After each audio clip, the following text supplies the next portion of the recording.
So let's talk a little bit about brutality and compassion. So the very necessity for compassion is due to the existence of brutality.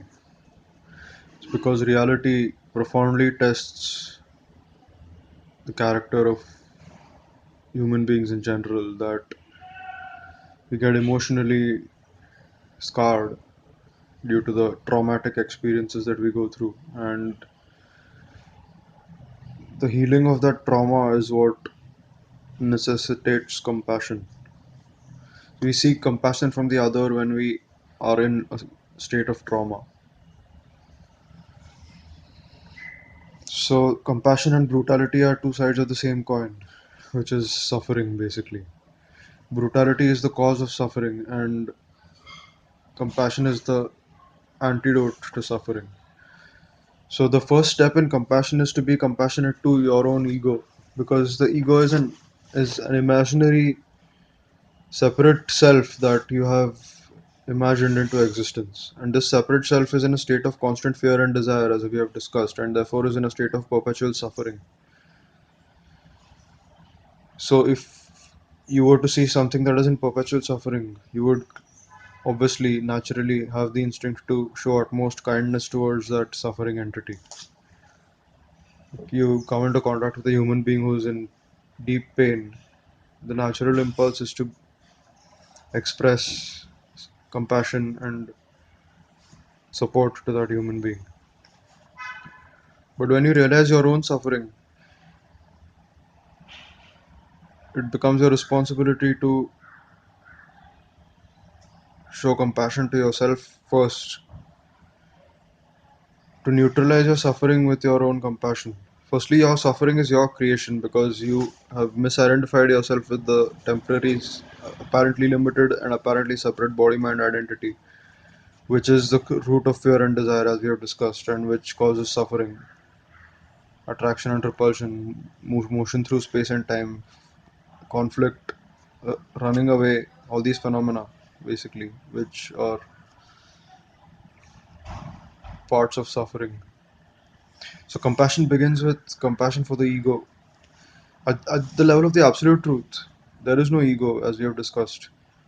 So you have, but at the same time, there is the evolutionary baggage of the ego. The ego is basically an evolutionary stage for humanity. The ego is the bridge between the animal and the divine, basically.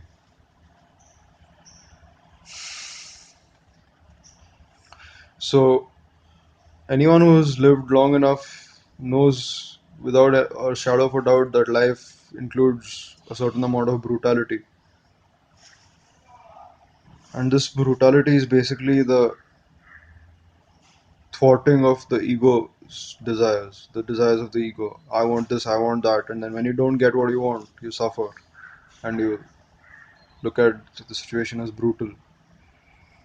But if you look at it from a deeper level, that brutality is intended to drive you deeper into yourself and therefore in deeper connection with the absolute truth, which is perfect, eternal, infinite, indestructible here and now.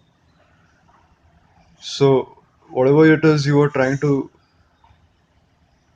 attain in life, which was thwarted, which caused you to label life as brutal, was actually of a much lower level of significance than what life is driving you towards through that brutality. Life is basically driving you towards the realization of yourself, which is inseparable from life itself. So, at the ultimate level, we are all life itself, believing ourselves to be something other than life itself. So, the apparent brutality that life gives you is actually a disguised form of compassion because, as we've discussed, the egoic process, the process that the ego goes through, the aspirations of the ego basically lead you on a never-ending journey of boundary expansion. But when you consider infinity, any finite boundary that you manage to establish is still a vast limitation on that which is infinite. So, if you are disillusioned with this process of constantly looking for more at an early stage in life, that can be looked at as brutality or compassion from the perspective of the separate ego, it is brutality, but from the perspective of the true self that you are, which is inseparable from the cosmos itself, it is a form of immense compassion that you don't get what you want. So brutality and compassion are basically like yin and yang. They are two sides of the same coin. And once you realize how life is one and how all human beings are basically in the same boat, which is the boat of life, you naturally develop compassion for them because you know your own suffering, and through that you know their suffering. So we are profoundly in the same boat because firstly, none of us chose to be born. We are all going to die, and we are all subject to the constraints and limitations of physical reality.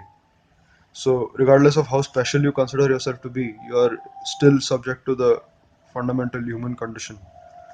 As much the beggar on the street is as subject to the human condition as the Hollywood star.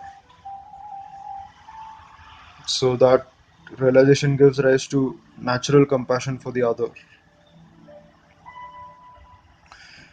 and that is again inextricably linked to brutality because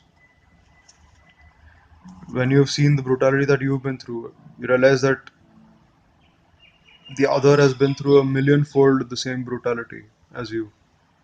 If you look at the totality of other people, so that's a little bit about brutality and compassion.